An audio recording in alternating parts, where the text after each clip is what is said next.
ओम शांति। 6/7/2020 की साकार मुरली है। सार में बाबा कह रहे हैं, मीठे बच्चे सदैव खुशी में रहो कि हमें कौन पढ़ाता है। तो यह भी मन मनाभव है। तुम्हें खुशी है कि कल हम पत्थर बुद्धि थे, आज पारस बुद्धि बने हैं। प्रश्न है, तकदीर खुलने का आधार क्या है? उत्तर है, कैसे खुलेगा तकदीर? तो बाबा कह रहे हैं, निश्चय। अगर तकदीर खुलने में देरी होगी तो लंगड़ाते रहेंगे। निश्चय बुद्धि अच्छी रीति पढ़कर गैलप करते रहेंगे। कोई भी बात में संशय है तो पीछे रह जाएंगे। जो निश्चय बुद्धि बन अपनी बुद्धि को बाप तक दौड़ाते रहते हैं, वह सतो प्रधान बन जाते हैं। ओम शांति। स्टूडेंट सब स्कूल में पढ़ते हैं तो उनको यह मालूम रहता है कि हमको पढ़कर क्या बनने का है। बाबा कहते, स्कूल में जब स्टूडेंट्स पढ़ते हैं तो उनको यह मालूम रहता है कि हमको पढ़कर क्या बनने का है। मीठे मीठे रूहानी बच्चों की बुद्धि में आना चाहिए कि हम सतयुग पारसपुरी के मालिक बनते हैं। इस देह के संबंध आदि सब छोड़ने हैं। अब हमको पारसपुरी का मालिक पारसनाथ बनना है। सारा दिन यह खुशी रहनी चाहिए। समझते हो पारसपुरी किसको कहा जाता है? वहाँ मकान आदि सब सोने चांदी के होते हैं। यहाँ तो पत्थरों ईंटों के मकान हैं। अब फिर तुम पत्थर बुद्धि से पारस बुद्धि बनते हो। पत्थर बुद्धि को पारस बुद्धि जब पारसनाथ बनाने वाला बाप आए तब बनाए ना। तुम यहाँ बैठे हो, जानते हो हमारा स्कूल ऊंचते ऊंचे है। इससे बड़ा स्कूल कोई होता नहीं। इस स्कूल से तुम करोड़ पदम भाग्यशाली विश्व के मालिक बनते हो। तो तुम बच्चों को कितनी खुशी रहनी चाहिए। बाबा कहते, जैसे वहाँ जब स्कूल में बच्चे पढ़ते हैं तो उनको खुशी रहती है, नशा रहता है कि हम यह पढ़कर यह बनेंगे। तो ऐसे यहाँ पर स्वयं भगवान हमको पढ़ा रहे हैं, भगवान के स्कूल में हम पढ़ रहे हैं। तो बाबा कहते हैं, और कितने पदमा पदम भाग्यशाली विश्व के मालिक बनते हैं पढ़ करके। तो तुम बच्चों को कितनी खुशी रहनी चाहिए। इस पत्थरपुरी से पारसपुरी में जाने का यह पुरुषोत्तम संगम युग है। कल पत्थर बुद्धि थे, आज पारस बुद्धि बन रहे हैं। यह बात सदैव बुद्धि में रहे तो भी मन मनाभव ही है। स्कूल में टीचर आते हैं पढ़ाने लिए। स्टूडेंट को दिल में रहता है, अभी टीचर आया कि आया। तुम बच्चे भी समझते हो हमारा टीचर तो स्वयं भगवान है। वह हमको स्वर्ग का मालिक बनाते हैं तो जरूर संगम पर आएंगे। अभी तुम जानते हो मनुष्य पुकारते रहते हैं और वह यहाँ आ गए हैं। कल्प पहले भी ऐसा हुआ था, तब तो लिखा हुआ है विनाश काले विपरीत बुद्धि, क्योंकि वह है पत्थर बुद्धि। तुम्हारी है विनाश काले प्रेत बुद्धि। तुम पारस बुद्धि बन रहे हो। तो ऐसी कोई युक्ति निकालनी चाहिए जो मनुष्य जल्दी समझे। यहाँ ही बहुतों को ले आते हैं तो भी कहते हैं, शिव बाबा ब्रह्मा तन में कैसे पढ़ाते होंगे, कैसे आते होंगे, कुछ भी समझते नहीं हैं। इतने सब सेंटर्स पर आते हैं, निश्चय बुद्धि है ना। सब कहते हैं शिव भगवान वाच, शिव ही सभी का बाप है, कृष्ण को थोड़े ही सबका बाप कहेंगे। इसमें मूंझने की तो बात ही नहीं, परंतु तकदीर देरी से खुलने की है तो फिर लंगड़ाते रहते हैं। कम पढ़ने वाले को कहा जाता है यह लंगड़ाते हैं। संशय बुद्धि पीछे रह जाएंगे। निश्चय बुद्धि अच्छी रीति पढ़ने वाले आगे गैलप करते रहेंगे। कितना सिंपल समझाया जाता है, जैसे बच्चे दौड़ी लगाकर निशान तक जाकर फिर लौट आते हैं।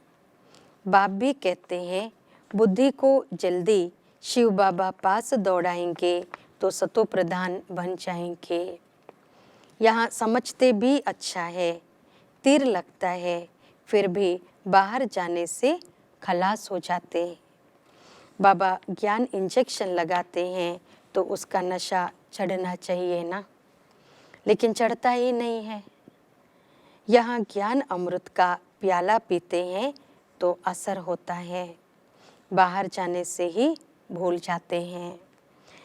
बच्चे जानते हैं ज्ञान सागर, पतित पावन, सद्गति दाता, लिबरेटर एक ही बाप है। वही हर बात का वर्षा देते हैं। कहते हैं बच्चे तुम भी पूरे सागर बनो, जितना मेरे में ज्ञान है उतना तुम भी धारण करो। शिव बाबा को देह का नशा नहीं है। बाप कहते हैं बच्चे हम तो सदैव शांत रहते हैं। तुमको भी जब देह नहीं थी तो नशा नहीं था। शिव बाबा थोड़े ही कहते हैं यह हमारी चीज़ है, यह तन लोन लिया है, लोन ली हुई चीज़ अपने थोड़ी ही हुई, हमने इनमें प्रवेश किया है थोड़े टाइम के लिए सर्विस करने अर्थ। अभी तुम बच्चों को वापस घर चलना है, दौड़ी लगानी है भगवान से मिलने के लिए। क्यों हमको रेस करना है? बाबा से मिलने के लिए। इतने यज्ञ तप आदि करते रहते हैं, समझते थोड़े ही हैं वह मिलेगा कैसे। समझते हैं कोई ना कोई रूप में भगवान आ जाएगा। बाप समझाते तो बहुत सहज है, प्रदर्शनी में भी तुम समझाओ। सतयुग त्रेता की आयु भी लिखी हुई है, उसमें 2500 वर्ष तक बिल्कुल एक्यूरेट है। सूर्यवंशी के बाद होते हैं चंद्रवंशी। फिर दिखाओ रावण का राज्य शुरू हुआ और भारत पतित होने लगा। द्वापर कलयुग में रावण राज्य हुआ, तिथि तारीख लगी हुई है। बीच में रखो संगम युग। रथी भी जरूर चाहिए ना, इस रथ में प्रवेश हो। बाप राजयोग सिखलाते हैं जिससे यह लक्ष्मी नारायण बनते हैं। किसको भी समझाना तो बहुत सहज है। लक्ष्मी नारायण की डायनास्टी कितना समय चलती है और सब घराने हैं हद के, यह है बेहद का। इस बेहद की हिस्ट्री ज्योग्राफी को जानना चाहिए ना। अभी है संगम युग, फिर दैवी राज्य स्थापन हो रहा है। इस पत्थरपुरी पुरानी दुनिया का विनाश होना है। विनाश ना हो तो नई दुनिया कैसे बनेगी? अब कहते हैं न्यू दिल्ली। अभी तुम बच्चे जानते हो न्यू दिल्ली कब होगी। नई दुनिया में नई दिल्ली होती है। गाते भी हैं जमुना के कंटे पर महल होते हैं। जब इन लक्ष्मी नारायण का राज्य है तब कहेंगे न्यू दिल्ली, पारसपुरी। नया राज्य तो सतयुग में लक्ष्मी नारायण का ही होता है। मनुष्य तो यह भी भूल गए हैं कि ड्रामा कैसे शुरू होता है, कौन कौन मुख्य एक्टर्स हैं, वह जानना चाहिए ना। एक्टर्स तो बहुत हैं, इसलिए मुख्य एक्टर्स को तुम जानते हो। तुम भी मुख्य एक्टर्स बन रहे हो। सबसे मुख्य पार्ट तुम बचा रहे हो। तुम रूहानी सोशल वर्कर्स हो, बाकी सब सोशल वर्कर्स हैं जिस्मानी। तुम रूहों को समझाते हो, पढ़ती रूह है। मनुष्य समझते हैं जिस्म पढ़ता है। यह किसको भी पता नहीं है कि आत्मा इन ऑर्गन्स द्वारा पढ़ती है। हम आत्मा बैरिस्टर आदि बनता हूँ, बाबा हमको पढ़ाते हैं। संस्कार भी आत्मा में रहते हैं। संस्कार ले जाएंगे, फिर आकर नई दुनिया में राज्य करेंगे। जैसे सतयुग में राजधानी चली थी, वैसे ही शुरू हो जाएगी। इसमें कुछ पूछने की दरकार नहीं रहती। मुख्य बात है देह अभिमान में कभी नहीं आओ। अपने को आत्मा समझो। कोई भी विकर्म नहीं करो, याद में रहो, नहीं तो एक विकर्म का बोझ 100 गुना हो जाएगा। हड़गुड़ एकदम टूट जाते हैं।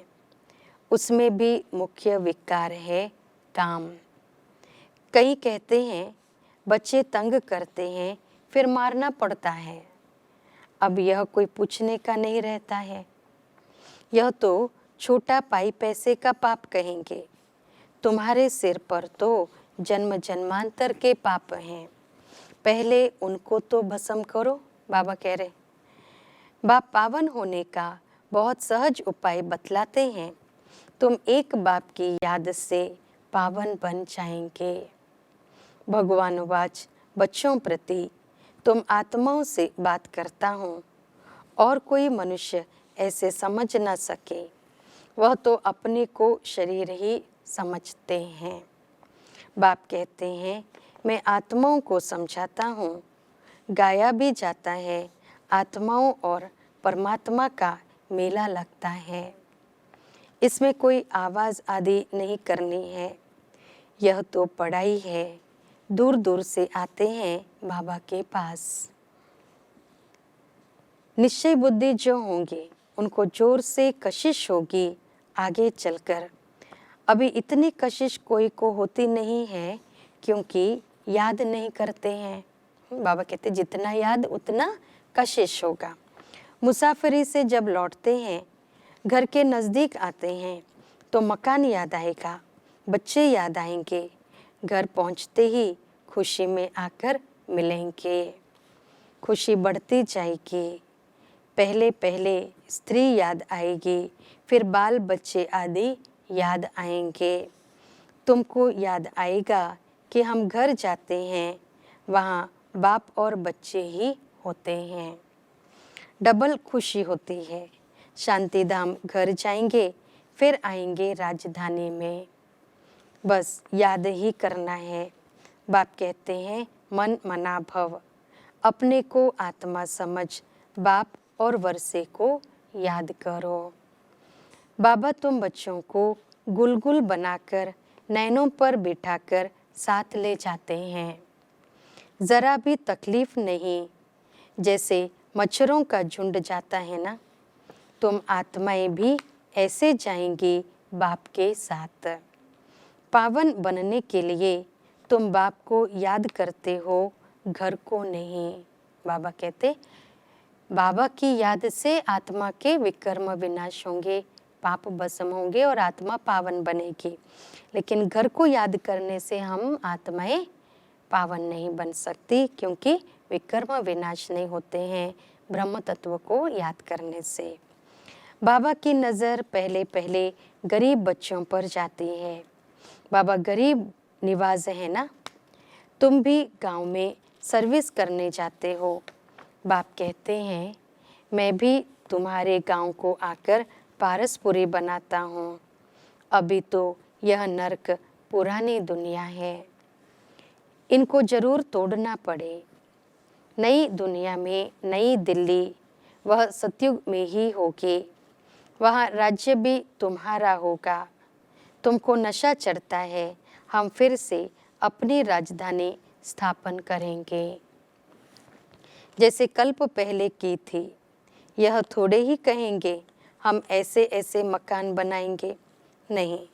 तुम जाएंगे वहाँ तो ऑटोमेटिक तुम वह बनाने लग पड़ेंगे, क्योंकि वह आत्मा में पार्ट भरा हुआ है। यहाँ पार्ट है सिर्फ पढ़ने का। वहाँ तुम्हारी बुद्धि में आप ही आएगा कि ऐसे ऐसे हम महल बनाए, जैसे कल्प पहले बनाया था वह बनाने लग पड़ेंगे।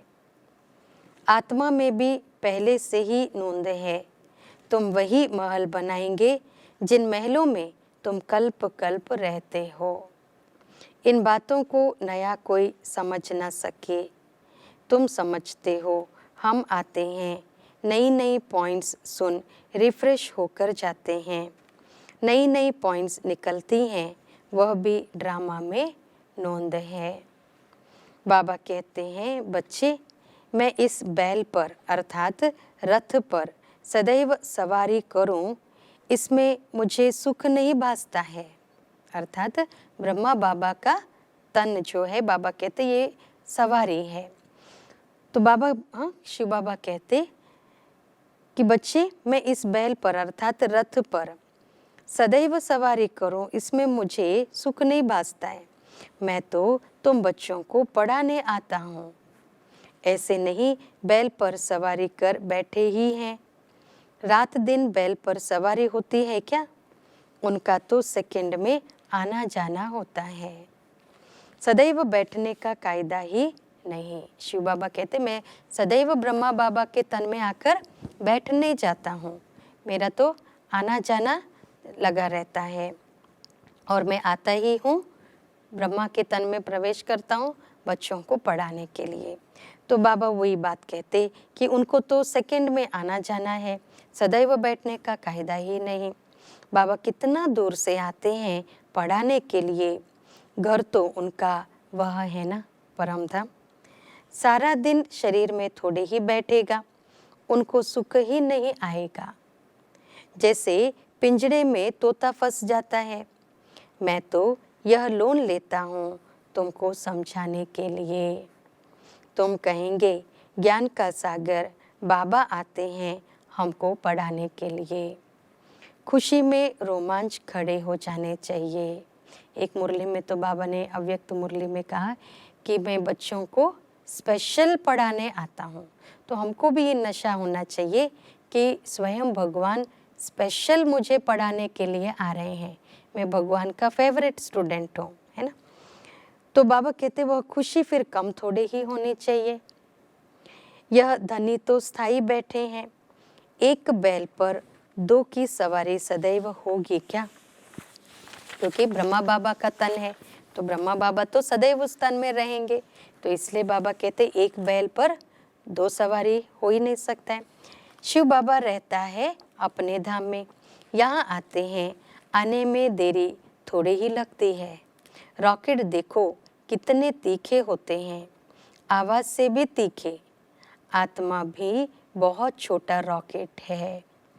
आत्मा भागती कैसे है, यहाँ से झट गई लंदन। एक सेकंड में भी चली जाती है आत्मा, एक सेकंड में जीवन मुक्ति गाई है। बाबा खुद भी रॉकेट है। कहते हैं मैं तुमको पढ़ाने के लिए आता हूँ, फिर जाता हूँ अपने घर। इस समय बहुत बिजी रहता हूँ, दिव्य दृष्टि दाता हूँ, तो भक्तों को राजी करना होता है। तुमको पढ़ाता हूँ। हम भक्तों को क्या करते हैं? बाबा कहते भक्तों को भावना का भाड़ा देते हैं। दिव्य दृष्टि दाता हूँ, साक्षात्कार बाबा कराते हैं जिसकी जैसी भावना होती है। इसलिए बाबा कहते भक्तों को मुझे राजी करना होता है और बच्चों को मैं पढ़ाता हूँ। भक्तों की दिल होती है साक्षात्कार हो या कुछ ना कुछ भीख मांगते हैं। सबसे जास्ती भीख जगत अम्बा से मांगते हैं। तुम जगत अम्बा हो ना, तुम विश्व की बादशाही की भीख देते हो, है ना। बाबा कहते गरीबों को भीख मिलती है ना, हम भी गरीब हैं तो शिव बाबा स्वर्ग की बादशाही भीख में देते हैं। भीख कुछ और नहीं, सिर्फ कहते हैं बाप को याद करो तो विकर्म विनाश होंगे। भीख मांगना माना कोई ना कोई इच्छा रख करके भगवान से मांगना। तो बाबा कहते शांति धाम में चले जाएंगे। बाबा कह रहे हैं अगर बाप को याद करके विकर्म विनाश करेंगे तो फिर शांति धाम में चले जाएंगे। मुझे याद करो तो मैं गारंटी करता हूँ तुम्हारी आयु भी बड़ी हो जाएगी। सतयुग में मृत्यु का नाम नहीं होता, वह है अमर लोक, वहाँ मृत्यु का नाम नहीं होता। सिर्फ एक काल छोड़ दूसरे लेते हैं, इसको मृत्यु कहेंगे क्या? वह है अमरपुरी। क्योंकि सतयुग में बाबा कहते आत्म अभिमानी होने के कारण अपनी स्व इच्छा से आत्मा शरीर छोड़ती है। जैसे हम यहाँ नया वस्त्र धारण करते हैं, पुराना बहुत खुशी से छोड़ करके नया वस्त्र धारण करते हैं, ऐसे ही आत्म अभिमानी होने के कारण सतयुग में भी जैसे ये शरीर आत्मा के लिए वस्त्र है, तो पुराना शरीर बहुत खुशी से छोड़ देती है और नया शरीर धारण कर लेती है। वहाँ कोई दुख का नामो निशान नहीं। इसलिए बाबा कहते इसको कोई मृत्यु थोड़ी कहा जाता है शरीर छोड़ना, क्योंकि वह है अमरपुरी। साक्षात्कार होता है, हमको बच्चा बनना है। खुशी की बात है, बाबा की दिल होती है अब जाकर बच्चा बनो। जानते हैं गोल्डन स्पून इन माउथ होगा, एक ही सिक्की लदा बाप का बच्चा हूँ, बाप ने एडॉप्ट किया है। मैं सिक्की लदा बच्चा हूँ तो बाबा कितना प्यार करते हैं, एकदम प्रवेश कर लेते हैं। यह भी खेल है ना, खेल में हमेशा खुशी होती है। यह भी जानते हैं जरूर बहुत बहुत भाग्यशाली रथ होगा, जिसके लिए गायन है ज्ञान सागर, इनमें प्रवेश कर तुमको ज्ञान सुनाते हैं। तुम बच्चों के लिए एक ही खुशी बहुत है, कौन से? भगवान आकर पढ़ाते हैं, भगवान स्वर्ग की राजाई स्थापन करते हैं। हम उनके बच्चे हैं तो फिर हम नरक में क्यों हैं? यह किसकी भी बुद्धि में नहीं आता। तुम तो भाग्यशाली हो जो विश्व का मालिक बनने के लिए पढ़ते हो। ऐसी पढ़ाई पर कितना अटेंशन देना चाहिए। अच्छा, मीठे मीठे सिक्की लदे बच्चों प्रति माता पिता बाप दादा का याद प्यार और गुड मॉर्निंग। रूहानी बाप की रूहानी बच्चों को नमस्ते। हम रूहानी बच्चों की रूहानी माता पिता बाप दादा को याद प्यार गुड मॉर्निंग और नमस्ते। धारणा के लिए मुख्य सार है, इसी डबल खुशी में रहना है कि अब मुसाफिरी पूरी हुई। पहले हम अपने घर शांति धाम में जाएंगे, फिर अपनी राजधानी में आएंगे। दूसरा, सिर पर जो जन्म जन्मांतर के पापों का बोझ है उसे भस्म करना है। देह अभिमान में आकर कोई भी विकर्म नहीं करना है। वरदान है, मन की स्वतंत्रता द्वारा सर्व आत्माओं को शांति का दान देने वाले मनसा महादानी भव। मन की स्वतंत्रता द्वारा सर्व आत्माओं को शांति का दान देने वाले मनसा महादानी भव। इसमें बाबा हमको स्पष्ट कर रहे हैं, बांदेलियाँ तन से भल परतंत्र हैं, लेकिन मन से यदि स्वतंत्र है तो अपनी वृत्ति द्वारा शुद्ध संकल्प द्वारा विश्व के वायुमंडल को बदलने की सेवा कर सकती है। आजकल विश्व को आवश्यकता है मन के शांति की, तो मन से स्वतंत्र आत्मा मनसा द्वारा शांति के वाइब्रेशन फैला सकती है। शांति के सागर बाप की याद में रहने से ऑटोमेटिक शांति की किरणें फैलती हैं। ऐसे शांति का दान देने वाले ही मनसा महादानी है। स्लोगन है, स्नेह रूप का अनुभव तो सुनाते हो, अब शक्ति रूप का अनुभव सुनाओ। स्नेह रूप का अनुभव तो सुनाते हो, अब शक्ति रूप का अनुभव सुनाओ। आज का अव्यक्त इशारा है, सेफ्टी का साधन मनसा शक्ति और निर्भयता की शक्ति। आज की दुनिया में धन भी है और भय भी है। जितना धन उतना भय में ही खाते, भय में ही सोते, और आप बच्चे बेफिक्र बादशाह हो, निर्भय हो। भय का भी भूत कहा जाता है। आप उस भूत से छूटे हुए हो, क्योंकि भय वहाँ होता है जहाँ मेरापन होता है।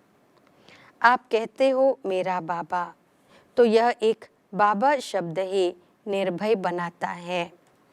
उनके सिवाय कोई भी सोना हिरन भी अगर मेरा है तो भी भय है। अच्छा, ओम शांति।